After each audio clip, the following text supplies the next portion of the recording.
Yo creo que en astronomía, si hacemos una encuesta de las cosas más conocidas, por lo menos en Argentina y la zona, yo creo que va a estar primero Orión, se me ocurre Orión, y segundo Jaime, seguro. ¿Sí? No. Él es doctor en matemática y, bueno, toda su vida se ha dedicado a la astronomía profesional, vamos a decir, pero una astronomía seria, fundamentalmente en lo que es el estudio de estrellas. Tiene muchísimos libros escritos.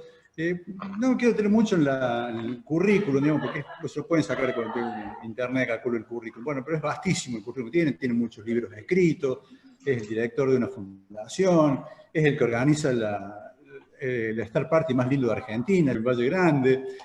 Lo dejo con él, que aparte es un amigo y muy buena persona y un personaje realmente digno de conocer. Esas personas que uno quiere tenerlos siempre como amigo.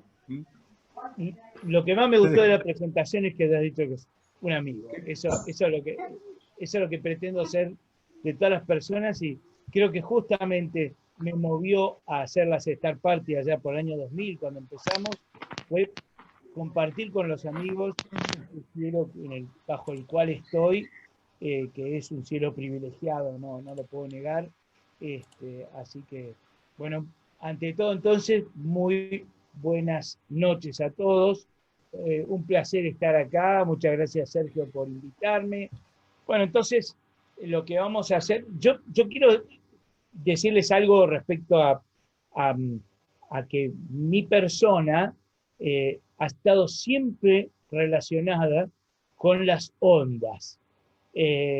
O sea, desde que empecé en la astronomía como aficionado allá por la década de 1960, me gustó el tema de la variabilidad estelar, o sea, las estrellas que variaban de brillo, y bueno, y las estrellas que variaban de brillo, las que yo me ocupaba, justamente, si uno representaba sus variaciones de brillo en función del tiempo, se manifestaban como una onda. Lo que ustedes están viendo en pantalla es justamente como una estrella vibra. Pero bueno, vamos a hablar en base a la presentación, ¿no?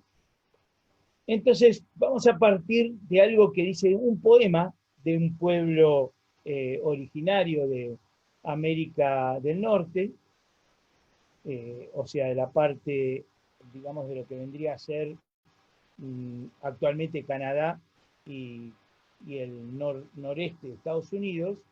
Hay un pueblo que se llama Algonquino, o sea que en realidad son varias tribus que conforman ese pueblo originario, ¿no? ¿Y por qué elegí esto? Y porque hay una canción de ellos que se llama La Canción de las Estrellas. Como yo no sé el algonquino, tomé la traducción al inglés y me hice una traducción al castellano, que es lo que dice ahí: somos las estrellas que cantan, cantamos con nuestra luz. Somos los pájaros de fuego, volamos sobre el cielo, nuestra luz es una voz. Ustedes dirán, bueno, las estrellas cantan, qué cosa extraña es eso. Pero vamos a ver de qué se trata de eso, ¿no? La primera pregunta que a uno le surge, porque hablamos de estrellas, es ¿qué es una estrella, no? Y bueno, nuestra respuesta inmediata es: una estrella es una enorme masa de plasma a muy alta temperatura. Vamos a explicar qué es plasma. Bueno, plasma es un gas que está en el cuarto estado de la materia, digamos, ¿no? Nosotros conocemos normalmente tres estados: el líquido, el sólido y el gaseoso. Bueno, pero hay un cuarto estado que es el plasma. ¿El plasma qué es? Un gas que está excitado, está bien, o sea, átomos de ese gas han perdido electrones sueltos en la órbita, algunos los han perdido, bueno, y eso es que es un átomo ionizado.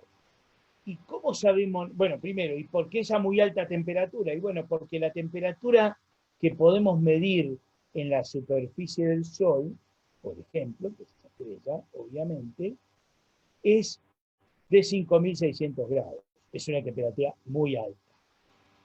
Y para que en la superficie de esa temperatura, evidentemente, en el interior de la estrella debe haber una temperatura muchísimo mayor.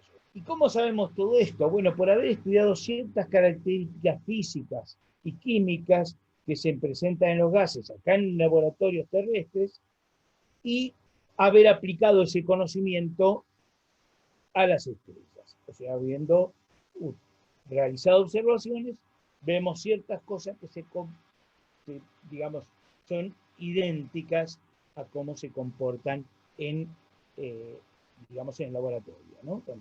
Pero podemos simplificar mucho el modelo de lo que es una estrella al decir que como masa de plasma está dominado por el equilibrio de dos fuerzas, una que atrae, que es la gravedad, obviamente, y otra que empuja de adentro hacia afuera, que es la presión del propio gas comprimido. O sea, el equilibrio entre estas dos fuerzas hace que la estrella exista.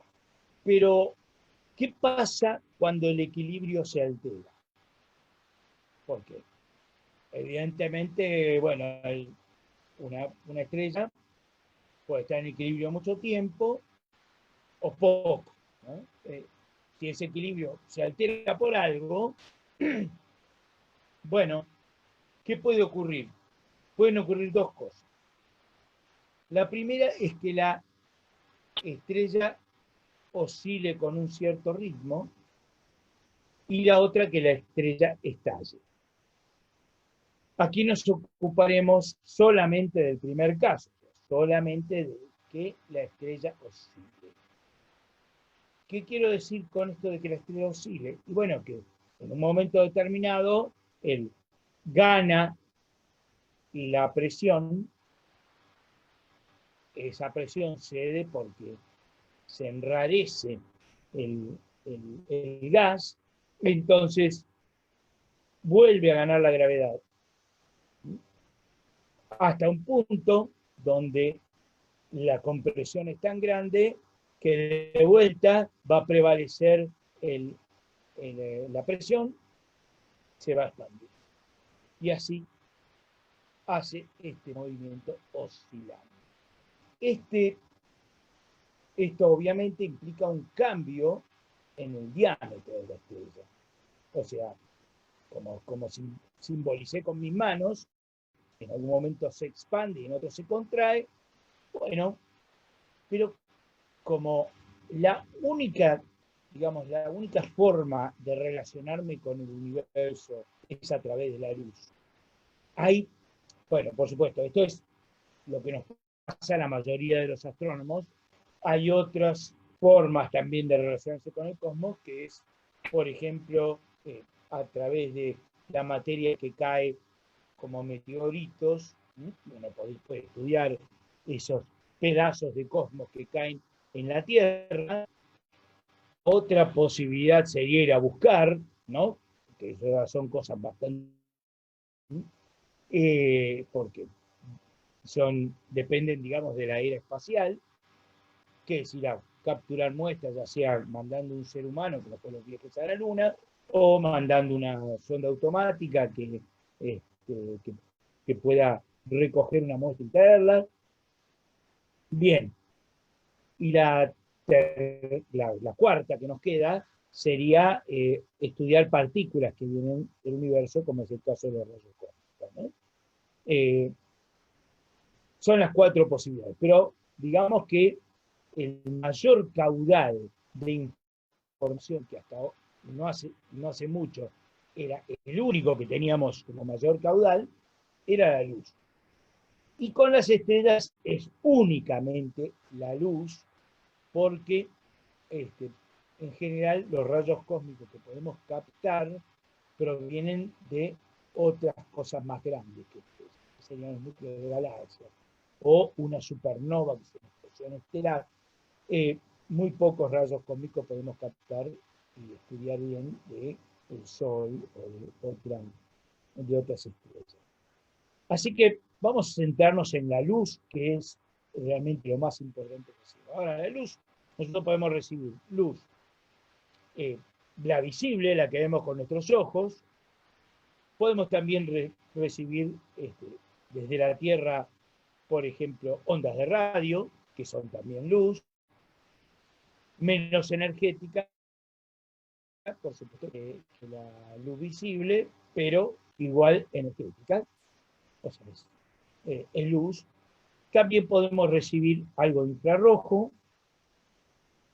y si tenemos un observatorio muy alto, podemos recibir algo de ultravioleta, porque de hecho, cuando la gente que le gusta ir a esquiar o que hace montañismo, bueno, vuelve, aunque vaya en época de invierno, vuelve quemado como si hubiera ido a la playa, porque la incidencia de los rayos ultravioleta es lo que le quema la piel, ¿no?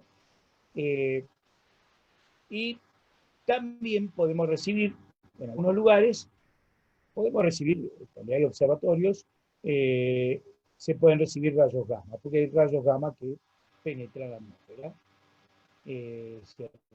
digamos, cierta clase de rayos gamma penetran.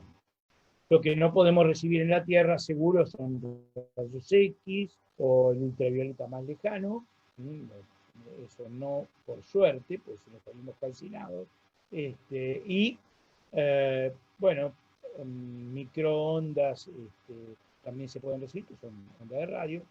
Pero bueno, hay una parte que está vedada del espectro electromagnético, que es lo que es la luz, es dispersa, ese es el espectro electromagnético.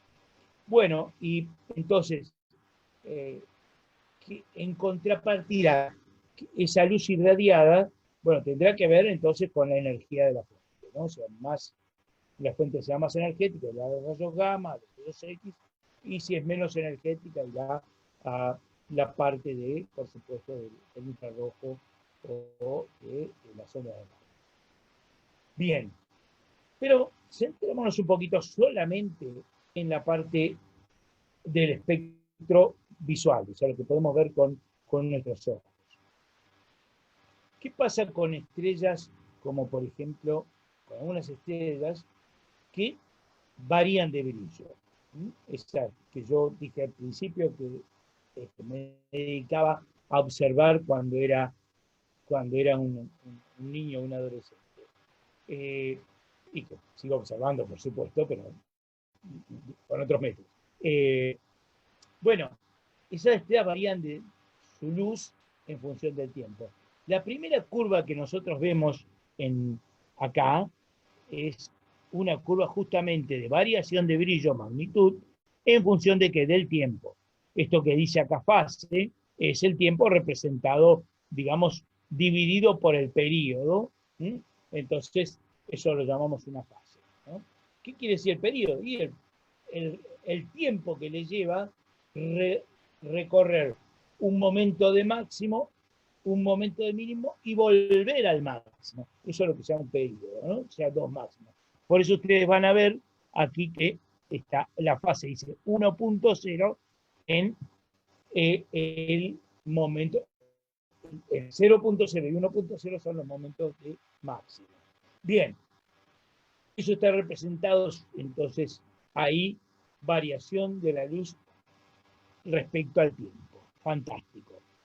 ¿Qué va a 0,6 magnitud? Esto es una estrella pulsante típica. Bueno, bien. ¿Y cómo sabemos que pulsa? O sea, que está variando su diámetro. Porque, bueno, hay algo que se llama, que también recibimos, o sea, podemos estudiar de las estrellas, que es, digamos, las ondas esas que a nosotros nos llegan, cambian de frecuencia. ¿Por qué cambian de frecuencia? Y bueno, es algo que se llama efecto Doppler. Ustedes lo pueden experimentar, por ejemplo, están parados en el borde del andén de un tren, viene un tren rápido, un tren que no para, y cuando va a pasar por el andén de la estación, hace sonar su bocina, y entonces uno escucha esa bocina primero en forma muy aguda, y cuando lo pasa uno, la escuchamos más grave. Eso porque cuando se aproxima hacia nosotros, las ondas acústicas se agolpan, ¿sí? Y cuando se aleja de nosotros, las ondas acústicas se alargan. Por eso es más agudo cuando se aproxima a nosotros y es más grave cuando nos pasa. Eso se llama efecto Doppler. Es un efecto del sonido, pero que se manifiesta sin duda también en todo cualquier fenómeno ondulatorio, como es la luz, obviamente. No, no gusta, ¿Qué pasa? así, es mi Las, favorito. las ondas de luz, cuando una estrella se acerca a nosotros, o una se acerca a nosotros, bueno, vamos a verla con una frecuencia mayor, ¿sí? Una mayor frecuencia, que cuando se aleja, ¿sí? O sea, cuando la estrella se aleja de nosotros, una parte de la estrella.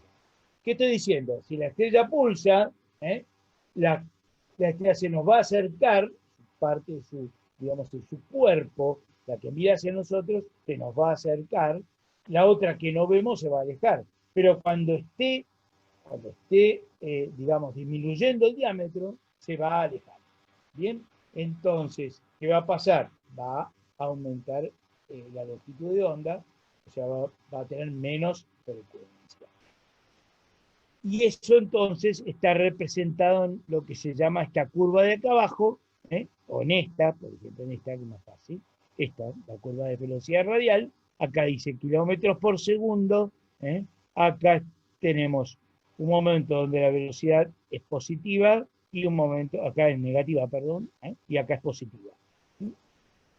¿Se entiende? Entonces, lo interpretamos entonces como una variación de diámetro, acá está representado el diámetro, acá por supuesto, acá está el radio, digamos, como una función, y acá está representado como realmente sería. Por supuesto está muy exagerado, ¿no? Quiere decir que cuando el brillo es máximo, está en un momento intermedio, cuando el brillo está disminuyendo, la estrella está muy amplia, y cuando está aumentando el brillo, la estrella está muy más chica. Porque, ¿qué es lo que pasa? Justamente la estrella está brillando más por unidad de superficie. Bien, esto es el caso de un tipo de variable que se llama cefeidas, y acá, que es de otras pulsantes, que son las estrellas de tipo Mira, las gigantes rojas. El Sol, en algún futuro lejano, 10.000 millones de años, más o menos, a partir de ahora, va a ser como esto que vemos acá. ¿Sí? O sea, va a engordar tremendamente, y nosotros vamos a quedar dentro prácticamente del Sol, de la atmósfera solar. O sea, digamos, de lo que es la fotosfera solar. ¿Qué va a pasar con la Tierra? Y la Tierra tiene dos futuros posibles. Perderá, por supuesto, su atmósfera por el calentamiento, no quedará nada vivo sobre la Tierra, pero sí probablemente siga siendo una roca, vacía de todo, pero una roca. Y que es la otra opción que puede pasar, y que nos dé, al aumentar el diámetro, el Sol nos dé una patada y la Tierra se vaya lejos. De esa manera quizá sobreviva la atmósfera de la Tierra y quizá sobreviva algún tipo de vida. Como es muy en el futuro, ya habremos seguramente destruido nuestro planeta, como es nuestra costumbre, ¿no? Así que la vida nuestra probablemente no exista, pero capaz que hay alguna otra vida que sobrevive a nuestro alegre destruir la Tierra, ¿no? En fin, bueno, con esto les cuento que hay muchos, ya estamos viendo que hay diferentes tipos de pulsaciones, ¿no? Bueno, acá está representado justamente en el diagrama de Hertzsprung-Russell. No sé, Sergio, si vieron algo del diagrama de Hertzsprung-Russell. No, Jaime, no lo vimos todavía, no. Bien, perfecto, entonces lo voy a explicar. Ustedes vieron magnitud absoluta y seguramente por el otro lado vieron también que una estrella tiene diferentes temperaturas de acuerdo a, por ejemplo, a su color. Una estrella azul es más caliente que una estrella roja. ¿Bien? Entonces, a dos señores que se llamaban Einar Hertzsprung y Henry Norris Russell, se les ocurrió organizar una gráfica, esto porque ya había una señora que antes se había dado cuenta de algunas cosas de estas, que en el equipo de Hertzsprung, que era Antonia Mauri, esto todo que estoy hablando es principios del siglo XX, en Harvard, Estados Unidos. Bueno, a Einar Hertzsprung y Henry Russell se le ocurre organizar las estrellas en un diagrama en el cual se representa en las abscisas la temperatura, o sea, lo que vendría a ser la clase espectral para lo que ellos estaban trabajando, o sea, una serie de características que tenían que ver con la temperatura, obviamente, que encontraban en la luz dispersa de las estrellas, y por el otro lado ponían la magnitud absoluta. Muy bien, organizando eso, queda lo que vemos ahí, que es el diagrama HR Hertzsprung-Russell, ¿no? Donde hay una secuencia principal donde están la mayor parte de las estrellas que vemos, que son estrellas que no han evolucionado. O sea, todavía se está produciendo en la estrella los mismos los procesos que la determinaron como estrella. Cuando una estrella, por ejemplo, como el Sol, empieza a ser una estrella, cuando en su núcleo, o en regiones muy periféricas al núcleo, se transforma hidrógeno en helio por reacciones termonucleares. ¿Bien? O sea, ¿qué es lo que hacen? Juntan átomos, no lo que hace el reactor de Atucha o el de Río Tercero, sino lo contrario. En lugar de partir el átomo para obtener energía, la estrella junta átomos de hidrógeno y obtiene helio. Y bueno, en ese proceso hay un pequeñísimo 7 por 1000 digamos, de residuo de materia que por E igual ms cuadrado, la fórmula de Einstein, se transforma con una tremenda eficiencia en energía. Y esa energía en el Sol se produce ahí, se irradia, se llama radiación el proceso, y enseguida de esa irradiación es transportada por otro proceso que se llama convección, y que es el proceso que nosotros, con lo que nosotros calefaccionamos nuestras casas, ¿no? Esos calefactores que tenemos nos calefaccionan por convección. Convección significa llevar el aire de un lugar frío a un lugar caliente y de un lugar caliente a uno frío. Bien, eso se produce, por supuesto, naturalmente, ¿no? Nosotros lo que hacemos es generar calor en la estufa y después la naturaleza se encarga de distribuirla por este fenómeno de convección. Bien, fantástico. Cuando llega a la superficie, después de mucho tiempo, esa energía se transporta en el Sol 1.000.000 de años hasta que se transporta. O sea,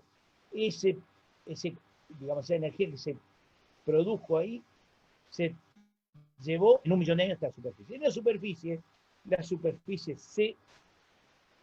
se calienta por eso y irradia el espacio, de vuelta por radiación, y esa es la luz que vemos.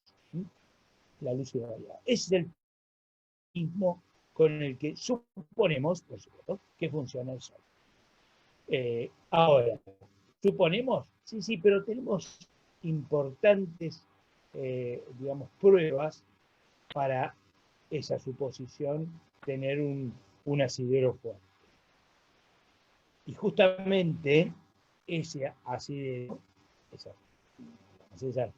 pruebas parten de lo que vamos a hablar enseguida. Y el tema entonces, con esto podemos decir entonces que el diagrama de estado evolutivo, lo que está apoyadito en la secuencia principal está cumpliendo con esa transformación de hidrógeno en helio. ¿Bien? Eso es lo que está ahí. Cuando el hidrógeno empieza a faltar en la zona nuclear, es cuando se produce la inestabilidad. ¿Bien? O sea, eso es lo que pasa en la mayor parte de las. O sea, hay una pequeña instabilidad, que como la que tiene el Sol tiene una inestabilidad de esos valores, pero más que nada son por corrientes y campos magnéticos que se arman lío adentro del Sol, y eso es lo que genera inestabilidad. En cambio, lo que estoy diciendo es algo mucho más serio, y es que se inestabilice esas dos fuerzas. ¿De acuerdo? Cuando eso pasa, la estrella sale de la secuencia principal. ¿Por qué? Porque va a transformar otras cosas, le van a pasar otras cosas. Va a empezar a quemar helio en lugar de hidrógeno. En diferentes formas, dependiendo de su masa. ¿Bien? Y bueno, y ahí es donde nos encontramos con estas estrellas inestables pulsantes que están representadas ahí, por ejemplo, lo que dice R. Lire, las CEP, que son las cefeidas, que describimos antes, las R. Lire están acá, perdón, estas, me está molestando, voy a correr para otro lado, ahí está, así acá arriba están las Mira, estas son, acá hay dos tipos de R. Lire, ¿no? Estas son R. Lire más viejas y estas son más jóvenes. Están las cefeidas y estas son las delta Scuti, que nos vamos a ocupar de ellas bastante. Bueno, por acá están las solar like, las de tipo solar. Por acá estamos entonces en una masa solar. Para cuando subimos acá las estrellas son más masivas, como ven acá dice 20 masas solares, acá dice 4 masas solares. ¿Bien? Bueno, estos son los caminos evolutivos a partir de ¿quién? De abandonar la secuencia principal, o sea, cuando se agota el combustible en el núcleo, en el núcleo. Bien, acá, cuando la estrella tiene más masa, este es el camino evolutivo que sigue, bien, bien, y cuando tiene más masa, va directamente a este camino evolutivo, bien. Por el medio hay otras clases de variables, como la beta CFE y las SPB. Por acá hay otras variables, pero ya son mucho más viejas. Esto es el futuro del Sol también. En realidad, estos son los núcleos de nebulosas planetarias. Y bueno, y acá hay enanas de tipo, digamos, lo que serían enanas blancas en general. Bueno, esto es el camino evolutivo, evidentemente, de estrellas más masivas que el Sol, o inclusive de algunas como el Sol. Bueno, muy bien. Acá, esto es lo que es el diagrama Cherry, donde están las estrellas variables pulsadas. Vamos a pasar a lo siguiente y vamos a ver cómo, digamos, qué estructuras hay en las estrellas. En la estrella reconocemos dos estructuras principales, digamos, de lo que es la estrella en sí. Después tenemos tenemos en realidad más de una estructura hacia afuera, ¿no? Pero hacia adentro, digamos, podemos decir que hay un interior, ¿no? Que es lo que nos vamos a ocupar acá, y hacia afuera hay una atmósfera. Bien, la parte más externa del interior, que ya forma parte, digamos, digamos que es la superficie de la estrella, se llama fotosfera, ¿m? Y ¿m? que es donde se observa esta granulación, por ejemplo, en el Sol.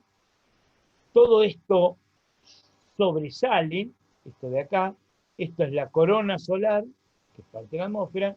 Primero hay una parte que es la cromósfera, que es esto, perdón, y, y después está la corona. O sea, esto de acá es la cromósfera, ahí bien pegadito. Y, y después, bueno, ahí hay otras cosas que son las eyecciones de masa coronal o prominencias también, que son lo que después ocasiona tormentas en la Tierra, las que se llaman tormentas espaciales o tormentas solares. Eso es la masa que se eyecta de la corona hacia el espacio interplanetario. Bueno, y esa es la parte de afuera. Ahora, ¿qué pasa adentro? Bueno, fíjense ustedes, esto es lo que yo decía, lo que le pasa al Sol. El Sol tiene una parte que irradia y después la otra parte que hace convección. ¿Sí? Acá está, ¿ven? ¿Sí? Y bueno, ¿qué es lo que esta zona de convección? Zona de radiación, como ven, el núcleo. Ahora, ¿qué pasa acá? Digamos que si yo tengo ondas acústicas que circulan por adentro de la estrella, bueno, estas ondas, dependiendo de su intensidad, van a venir de un lado o del otro, ¿está bien? ¿Sí? ¿Por qué? Porque las ondas acústicas se mueven en un medio dependiendo de la densidad y de la temperatura. Nosotros acá me están escuchando a mí, por ejemplo, ¿no? Mi voz sale del parlante de la computadora, del teléfono, ¿sí? Y si van a escucharme distinto, ¿sí?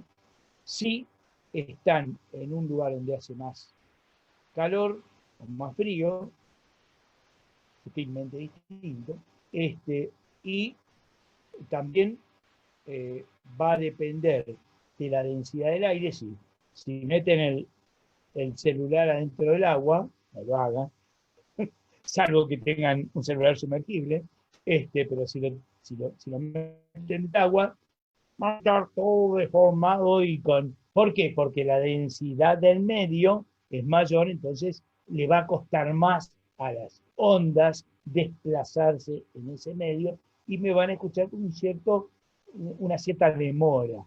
¿Mm? Bueno, ¿por qué? Porque la velocidad del sonido depende evidentemente de la densidad del medio y de la temperatura. Fantástico. Con estos datos, ¿qué quiero decir con esto? Que si ocurriera un sismo dentro de una estrella, ustedes saben que el sismo es algo que pasa, pero que produce ondas acústicas. En la Tierra sufrimos sismos, yo acá vivo sintiendo sismos, muchos de ellos muy pequeños, pero se sienten. Esos sismos son, ¿qué cosa? Son ondas acústicas que se transportan dentro de la Tierra. Como la Tierra tiene una estructura de diferentes densidades, en el núcleo, que es una especie de mar de algo en estado plástico, digamos, entre líquido y sólido, y después tiene una parte de rocas y la corteza, que es totalmente rocosa. Bueno, todo esa diferente composición hace que las ondas esas acústicas que se producen, por ejemplo, en la superficie o a poca profundidad, se transmitan. Algunas dan la vuelta a la Tierra, o sea, es decir, recorren la Tierra diametralmente, rebotan, en algún lado vuelven, y bueno, dependiendo de la intensidad, va a ser un camino más largo, más corto, van a rebotar más fácilmente, o van a pasar, depende de la intensidad. Si yo grito mucho en el agua, grito muy fuerte en el agua, me van a escuchar más fuertemente, más rápidamente, digamos, que si grito más. No, pero la velocidad del sonido sí, pero también tiene que ver con la intensidad. Bien, pero Hasta ahí vamos, no nos apresuremos. ¿Qué pasa entonces si se produce un sismo en una estrella? ¿Se podrá producir un sismo? Bueno, justamente cuando hay una inestabilidad de este tipo, hay rozamientos adentro de la estrella, cosas que provocan cambios en el campo magnético, locales. Bueno, todo eso provoca alteraciones. Y esas alteraciones se van a ver reflejadas van a ser ondas, ¿bien? Que se propagan y que van a verse reflejadas de alguna manera en la superficie de la estrella con modificaciones. Esas modificaciones, a ver, la siguiente, bueno, esas modificaciones de alguna manera las vamos a poder captar nosotros. Ya vamos a ir ahí enseguida. Yo acá lo que traté de representar es un poquito al interior de diferentes tipos de estrellas en cuanto a su masa, cómo es el interior así en forma muy simplificada. Y bueno, acá tenemos una masa solar, sería el Sol, dijimos radiación, después convección. Una estrella que es 10 masas solares, ¿no? Vamos a tener un núcleo primero, o sea, un núcleo radiante, por supuesto, pero fundamentalmente vamos a tener una enorme estrella convectiva que en un momento determinado va a irradiar. En el caso de una estrella todavía más masiva, vamos a tener un núcleo, por supuesto, radiativo, pero enseguida un enorme y después, pero muy, o sea, no un enorme, pero sí, es enorme en realidad, porque la estrella es muy masiva. Es muy, muy convectiva, pero en toda esa enorme masa va a haber toda radiación interna que va, por supuesto, a reflejarse después en la radiación que se transmite al espacio.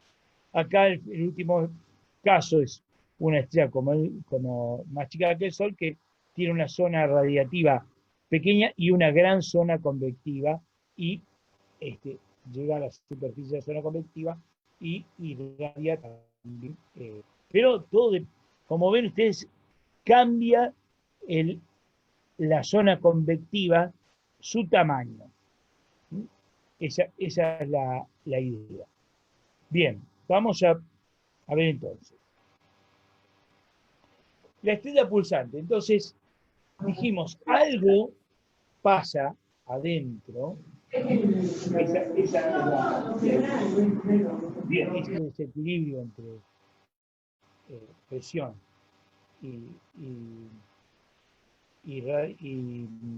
presión y gravedad, que se va a ver reflejado entonces en ese cambio de diámetro. Pero ¿qué es lo que pasa? Eso es lo que se llama una oscilación radial. ¿Bien? Es una oscilación radial. La oscilación radial puede ser que, o sea, ¿qué es lo que hace? La estrella cambia, pero mantiene su forma esférica. ¿Bien? Entonces, ¿qué es lo que nosotros vamos a notar? Bueno, que la estrella varía, ¿sí? Si ella variara de forma completamente regular, la curva que veríamos es como la curva que vimos de las cefeidas. O sea, que sería una curva así monótona todo el tiempo. Si la estrella oscila, digamos como cambiando, pero no en forma continua, sino que como que da pequeños saltos, es lo que estamos viendo acá. ¿Qué es lo que le va a pasar? Eso se llama modulación. ¿Y eso por qué? Porque en realidad cuando pulsa hay como capas adentro que van pasando. O sea, hay distintas densidades adentro. Y entonces ese cambio, así, por supuesto que todo esto está muy exagerado, no es tanta el porcentaje de cambio, ¿sí? Esto sería algo radial. ¿Qué pasa? puede ser que la estrella tenga eh, algún problema adentro y entonces se va a presentar lo que se llama una pulsación no radial. Eso quiere decir que no va a mantener la forma esférica. ¿Bien? Bueno, vamos a ver. Vamos a seguir acá. Bueno, entonces, acá esto, una onda acústica, una oscilación, ¿sí? Que tiene dos parámetros que se llaman la amplitud y la frecuencia. La amplitud es cuán alta es la onda, digamos, y la frecuencia es cuántas veces se repite, ¿no? Entonces, por unidad de tiempo.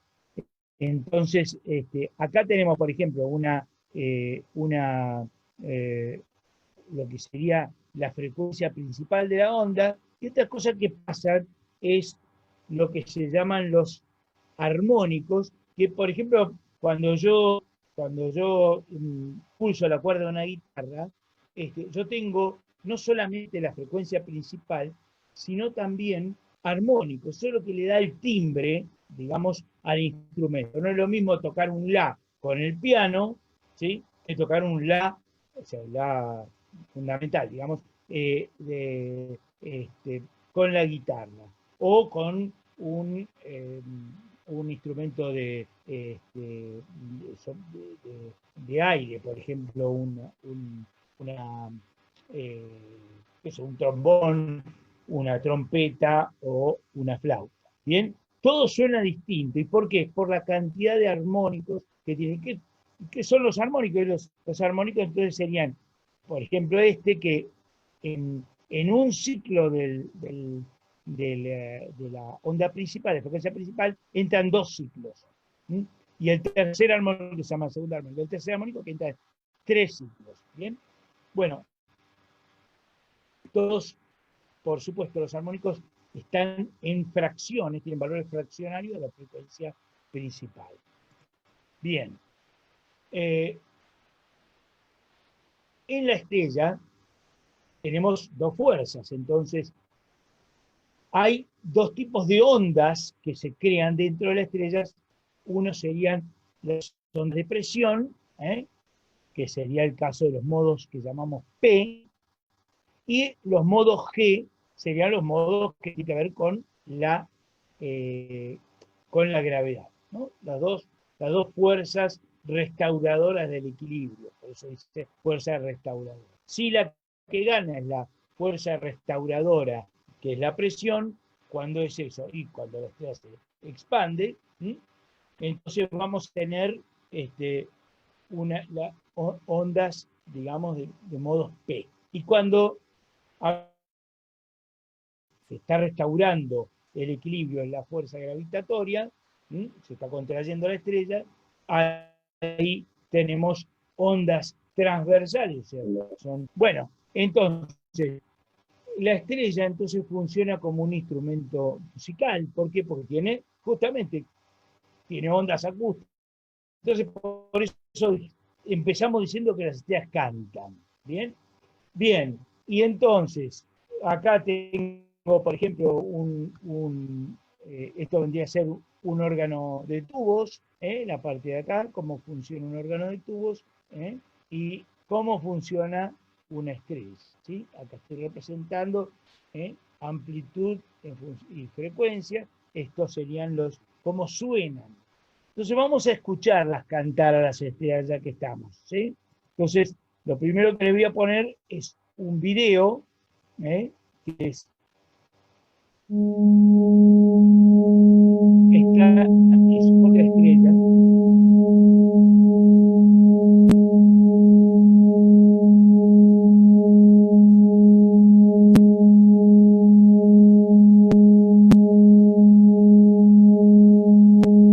Bueno, y otra más.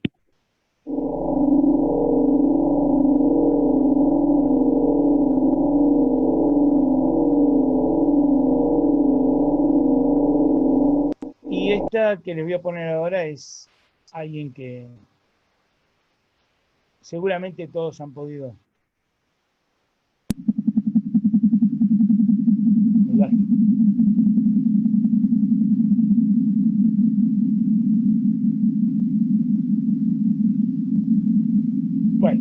Esta última era nada menos que Alfa Centauri A, o sea, de las 3 componentes que tiene Alfa Centauri, es la A, que es un poquitito más grande que el Sol, levemente más grande que el Sol, y un poquitín más masiva también, en diámetro, digamos, y en masa es más grande. Bueno, ahí ustedes pudieron apreciar los sonidos. ¿Qué es lo que hacemos los sismólogos estelares? Eso. ¿Cómo se nos presentan a nosotros bueno, vimos que había, digamos,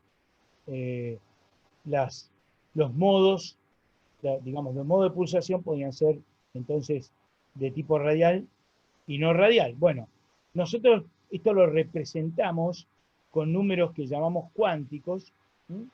Que es el L, M y N, se escriben con cursiva. N es el número de nodos, o sea, de cuántas formas divido a la estrella adentro, en forma radial. L es el grado de los modos. Si L igual a 0 sería radial, L distinto de 0 sería no radial. Podría haber varios modos no radiales. Y M es el número de nodos azimutales, o sea, partiendo a la estrella como si fuera, o sea, como son los meridianos, digamos, ¿no? Para decirlo más fácilmente. La frecuencia de los modos de oscilación indica la velocidad del sonido durante el viaje de las ondas sísmicas por el interior de la estrella. Con una colección de armónicos se puede medir entonces la velocidad y por lo tanto la temperatura y la presión en varios lugares de la profundidad de la estrella. Entonces, ahí tienen ustedes los modos N. Cada modo va a provenir, o sea, de un nodo particular va a provenir un modo. Va a ser modo fundamental, primer armónico, segundo armónico. ¿Bien? Y eso me está diciendo cómo es la estructura interna de la estrella. Bueno, ahí tienen ustedes la representación de lo que estamos diciendo, y ahora lo que van a ver es para cada caso, van a ver una animación. Cuando yo tengo este tipo acá, esto se me acerca, se me aleja, se me acerca, se me aleja. Al revés, se me aleja, se me acerca, se me aleja, se me acerca. ¿Está bien? O sea, se deforma como ven. Y va intercambiando eso porque es la deformación que tiene la estrella. Bien, vamos al siguiente. Esto, por supuesto, es una simulación de lo que ocurre con la estrella. Fíjense cómo es esa deformación tremenda, ¿no? Ahí tenemos ya 3 modos no radiales, y lo partimos en 2, ¿no? Dice acá. Bueno, y acá está partido en 3 con 3 modos radiales. No radiales, perdón. Bueno,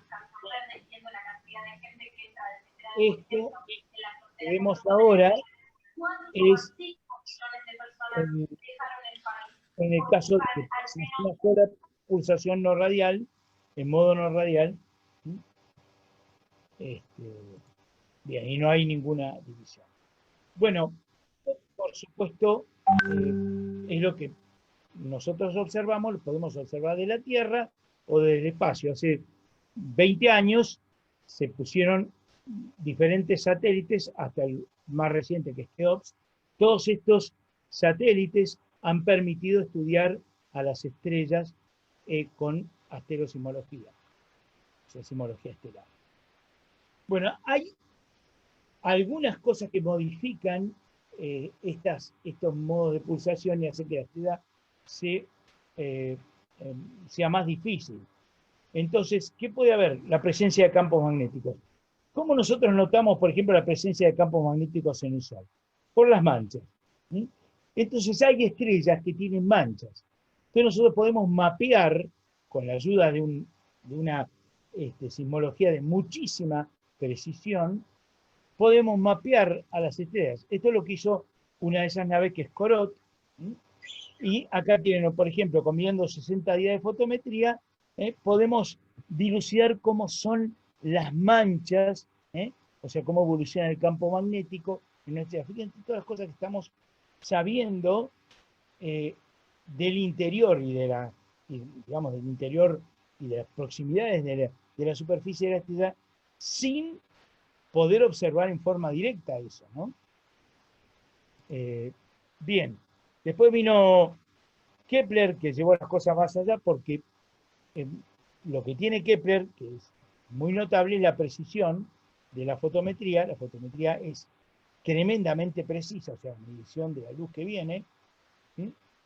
Para que ustedes tengan una idea, nosotros con los telescopios en la Tierra llegamos con suerte, a un par de milésimas de magnitud. ¿Bien?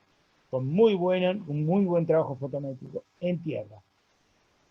Cuando nos desplazamos al espacio con Kepler, tenemos 1 millonésimo de magnitud de precisión. Con lo cual podemos ver detalles de vibraciones en la superficie ínfimos, porque son pequeñas variaciones por esas deformaciones. ¿Bien? Bueno, por ejemplo, acá tenemos 3 estrellas observadas, una RR Lyrae, que es azul, gigante azul, una gigante roja y una subgigante. Estas son, digamos, es como los electrocardiogramas de esas estrellas, ¿sí? Bueno, acá está justamente lo que le decía antes, que depende de la energía de las ondas acústicas, que vamos a ver solamente de una parte de la superficie. En este caso, por ejemplo, en el Sol sería ver solamente la parte convectiva. En el caso que las ondas sean mucho más fuertes, vamos a ver la zona digamos, de radiación interna del Sol, y algunas vamos a pasar hasta por el núcleo, dependiendo justamente de la intensidad, ¿no? de esa onda, o sea, en el fondo de la amplitud, ¿no? Estoy pasando, me salteé. Ahí, estamos aquí.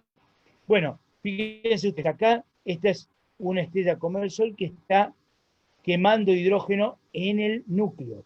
Esta es una estrella mucho más evolucionada que en lugar de quemar hidrógeno en el núcleo, y por supuesto que la misma masiva, quema hidrógeno en una envoltura en torno al núcleo. O sea, en el núcleo está quemando algo mucho más pesado que el hidrógeno. ¿Qué es lo que puede quemar una estrella? Y puede quemar hasta hierro. ¿Bien? Todos los elementos de la tabla de Mendeleev hasta el hierro. Eso puede en su núcleo. Por supuesto, estrellas muy grandes, ¿no? Muy masivas, quiero decir. En el caso de una estrella como el Sol, helio y gracias. O sea, no, a lo sumo, bueno, sí, va a pasar al paso siguiente, que sería quemar el helio, ¿no? Sí, o sea, no solamente hidrógeno en helio, sino quemar el helio. Pero cuando se le termine el helio, ya no va a poder hacer más. O sea, va a transformar el carbono, y el carbono ahí no puede hacer más nada, y por supuesto ahí inicia su proceso de muerte. Bueno, en cambio esta estrella va a vivir mucho más en términos, o sea, no van a ocurrir otros procesos en ella, ¿sí? Va a transformar, entonces va a llegar a transformar hasta el hierro. Cuando el hierro ya no lo va a poder transformar, es donde su vida va a cambiar. Y lo que va a pasar en esa estrella es una tremenda contracción del núcleo. El núcleo va a ser tan pesado que se va a caer sobre sí mismo, va a implotar, y la atmósfera va a ser expandida al espacio, se va a transformar en una supernova. Ese colapso que va a ocurrir en el núcleo va a dar lugar, si la estrella tiene hasta 4 masas solares, va a dar lugar a la formación de una estrella de neutrones, y si no, que es una estrella de materia degenerada, no materia como la que conocemos nosotros, o si no, un agujero negro si tiene más de 4 masas solares. Bien, acá estos son, digamos, distintas intensidades relativas de las ondas, dependiendo, por supuesto, del diámetro y también de la masa de la estrella. Esto es en función del tiempo.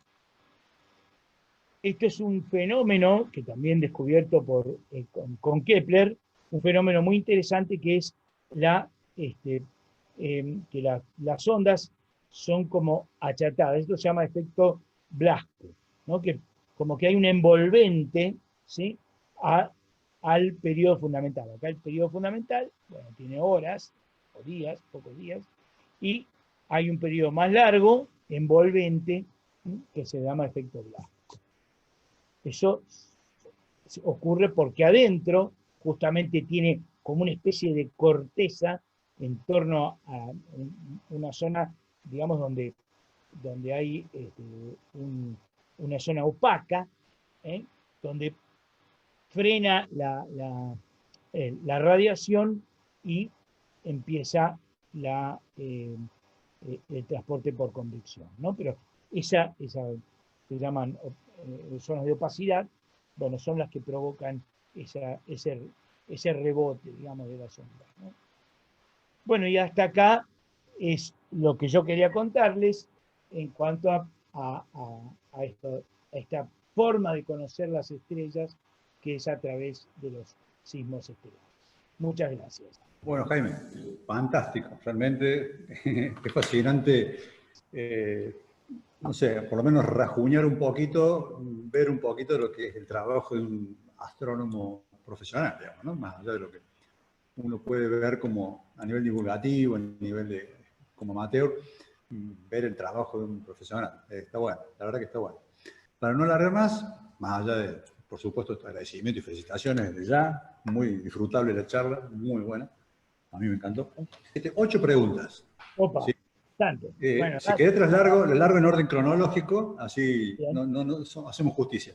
Una es saber si el Sol, sabemos que tiene una variación de 11 años aproximadamente, de un máximo y mínimo. ¿Eso es una consideración de que es variable o no encuadra dentro de una estrella variable el Sol? Sí, encuadra en Si esa variabilidad de 11 años tiene que ver con una variación, eso.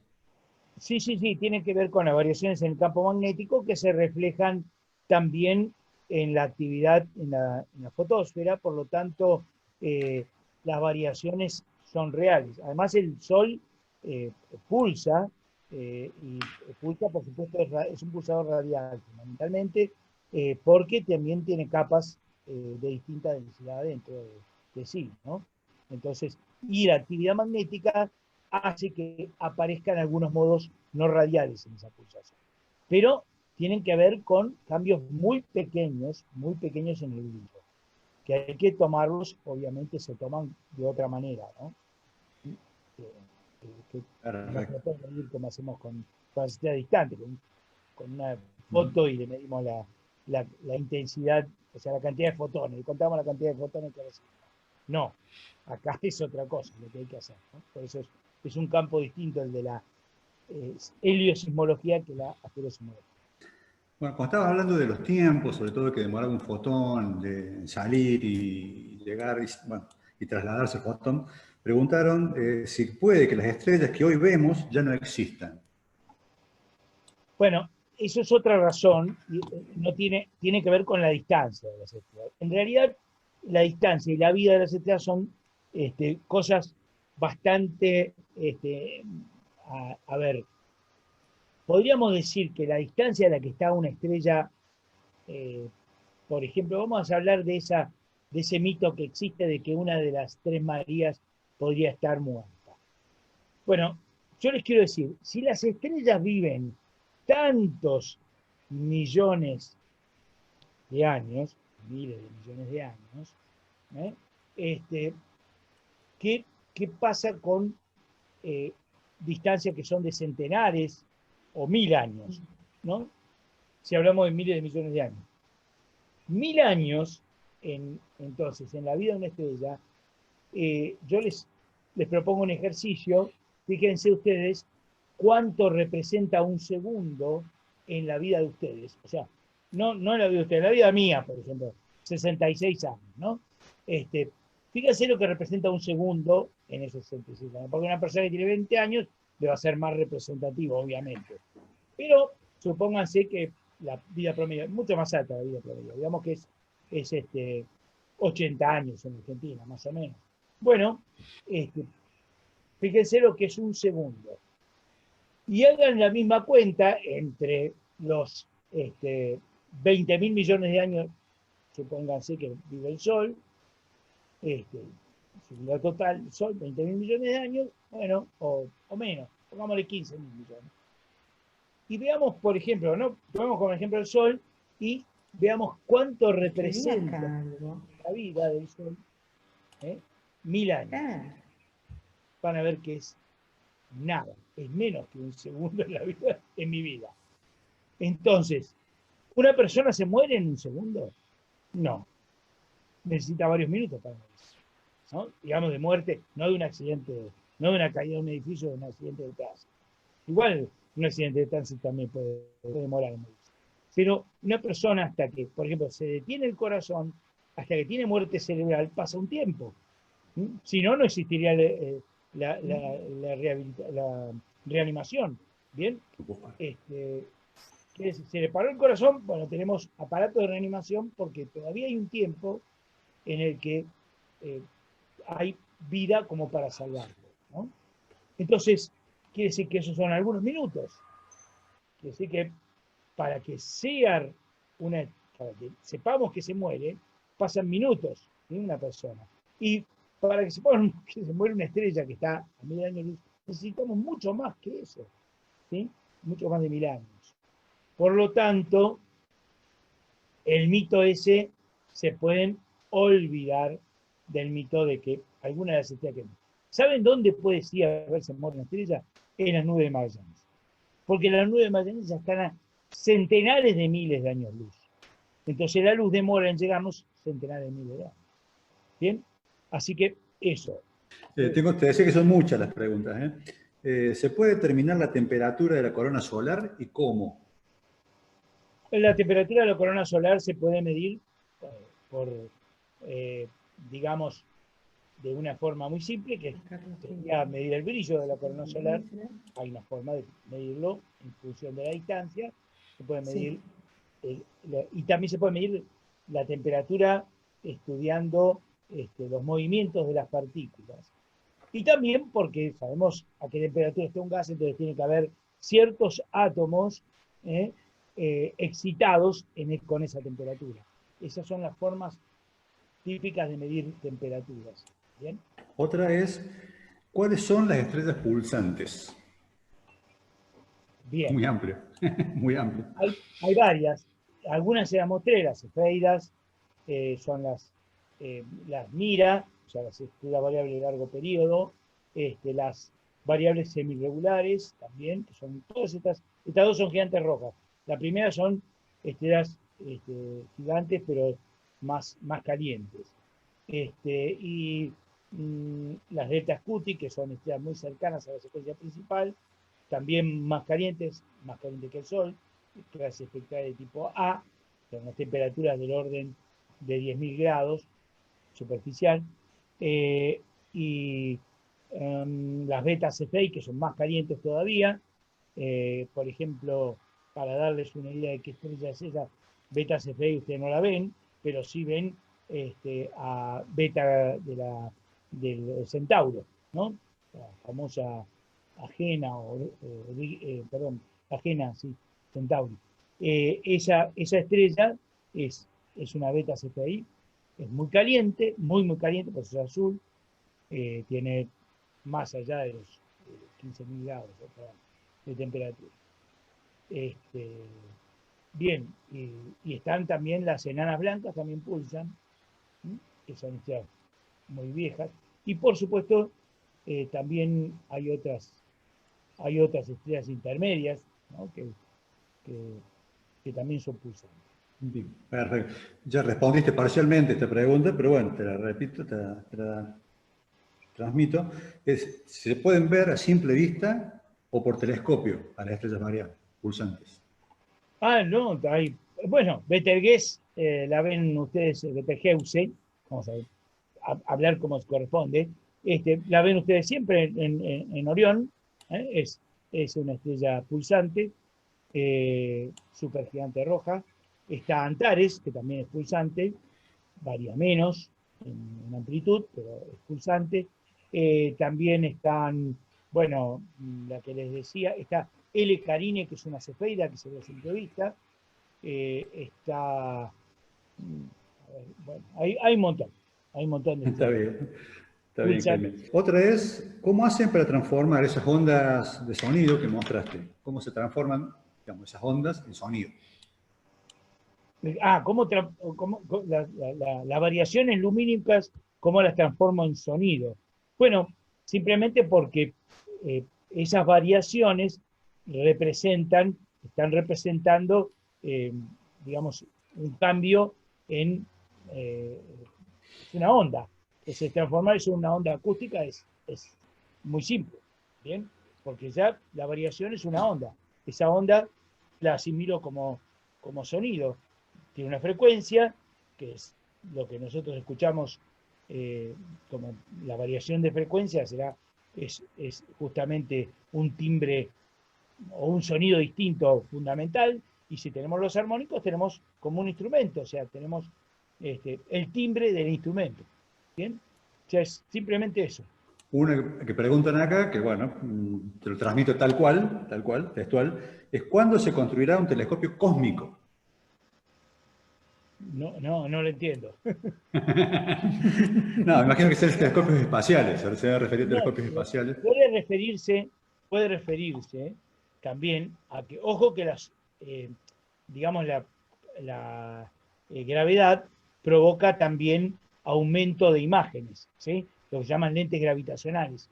Así que se podría pensar en apuntar un telescopio óptico exactamente al borde de un agujero negro y entonces tratar de verlo. Eso de hecho se hace actualmente.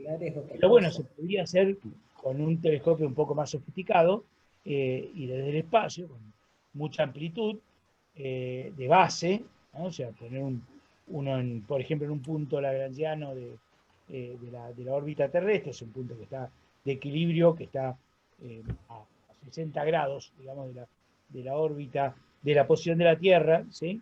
Y otro a otros 60 grados, y eso estaría muy distantes entre sí, y bueno, poder apuntar con eso en ondas de radio, por ejemplo, hacia un agujero negro en particular, y ver qué es lo que el agujero negro me amplifica de las ondas.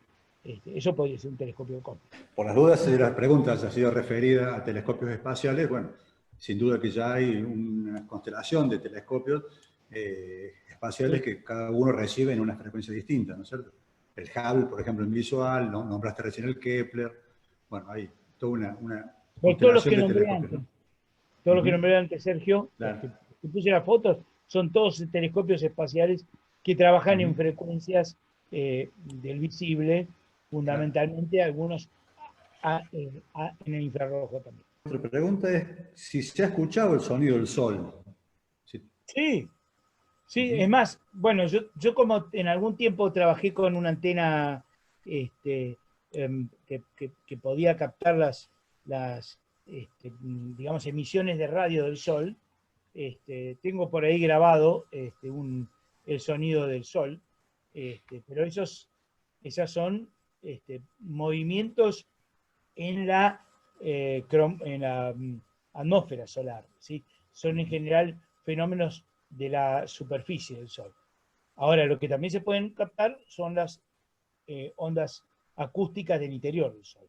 Y se pueden transformar en sonido. De hecho, hay cosas, se pueden buscar en internet. Les cuento que no les dije esto, pero hay obras musicales hechas con esta música de las estrellas. Hay un compositor húngaro, que ahora no me acuerdo su nombre, creo que es Kuola o algo así, que tiene, se lo pueden escuchar inclusive por Spotify, las obras hechas en base a estos sonidos que ustedes escucharon. Bueno, en parte lo respondiste y aparte, bueno, se debería también un poco hablar de todo lo que es evolución estelar, pero bueno, preguntan si el Sol es inmortal. No, el Sol es El Sol se va a transformar primero en una gigante roja dentro de más o menos 10.000 años. Después va a ser una estrella pulsante, obviamente, y en un momento determinado se va a agotar el combustible y la atmósfera se va a separar y se va a formar lo que se llama una nebulosa planetaria, poco brillante, en el caso del Sol, y va a quedar al desnudo el núcleo, que es lo que se llama una enana blanca. O sea, va a terminar como su vida como una enana blanca que va a irse apagando con per omnia secula seculorum, como dice la frase bíblica, por los siglos de los siglos. ¿Por qué tarda tanto la energía del núcleo en salir? Y porque justamente el proceso conductivo es un proceso lento. Como esa parte enorme que tiene el Sol es convección, demora muchísimo en ir transportándose de un lugar al otro, porque ustedes saben que ustedes no prenden el calefactor y enseguida se calentó el ambiente, ¿no?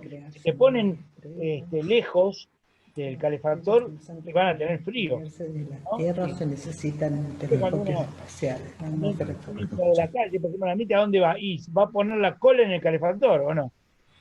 Porque es el lugar donde está más caliente el ambiente, ¿sí? Se va a calentar las manos y después se da vuelta, ¿no? Como siempre. ¿Y por qué es eso? Y porque realmente es un proceso lento de transferencia de movimiento del calor, de transporte de la energía. ¿Bien? Una más, ¿ves? Bueno, un ejemplo de una cefeida. Nos pide, creo que Tati era. Y la cefeida más brillante para nosotros es L Carine, que es una estrella bien brillante, se ve a simple vista, en todo su rango de variación se ve a simple vista, es acompañarla porque tiene 30 y pico de días de periodo, o sea que en un mes uno la ve variar, y además, aunque se nuble, uno puede anotar, digamos, el brillo por día y va a terminar en 2 o 3 meses, va a terminar de completar el periodo perfectamente. Y el intervalo de visibilidad es amplio porque es una estrella que no está está cerca, digamos así, del polo relativamente, al está en Carina, así que es una estrella bien fácil, está ahí en el rombo de Carina, sí, en el rombo, digo bien, ¿no? Sí, no o en la falsa cruz. Bueno, ahora se me nubló la cabeza. Pero bueno, es muy fácil. Una que está interesante para aclarar, es la diferencia, digamos, entre el titileo de las estrellas que vemos con respecto a una variación de una pulsante, ¿no? ¿Me explico?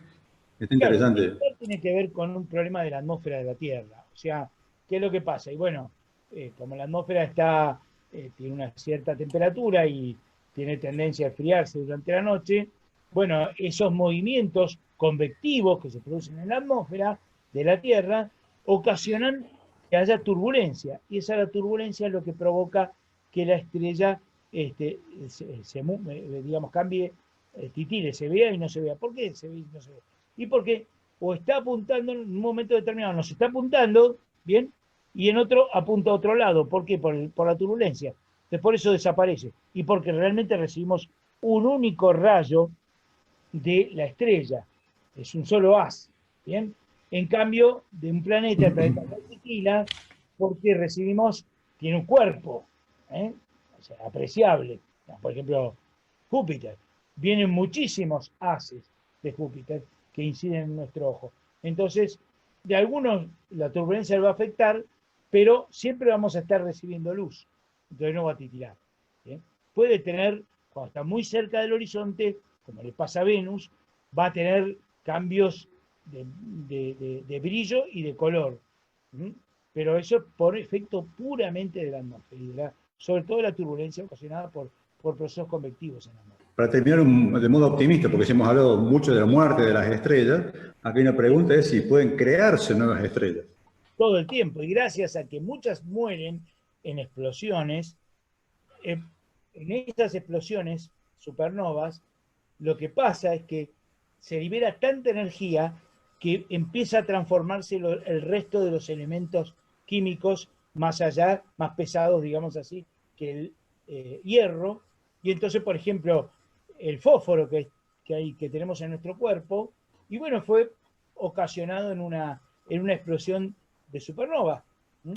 Por eso que la frase de Carl Sagan que dice, somos polvo de estrella. ¿Y por qué? Y porque realmente somos lo que quedó de una estrella que largó su masa al espacio.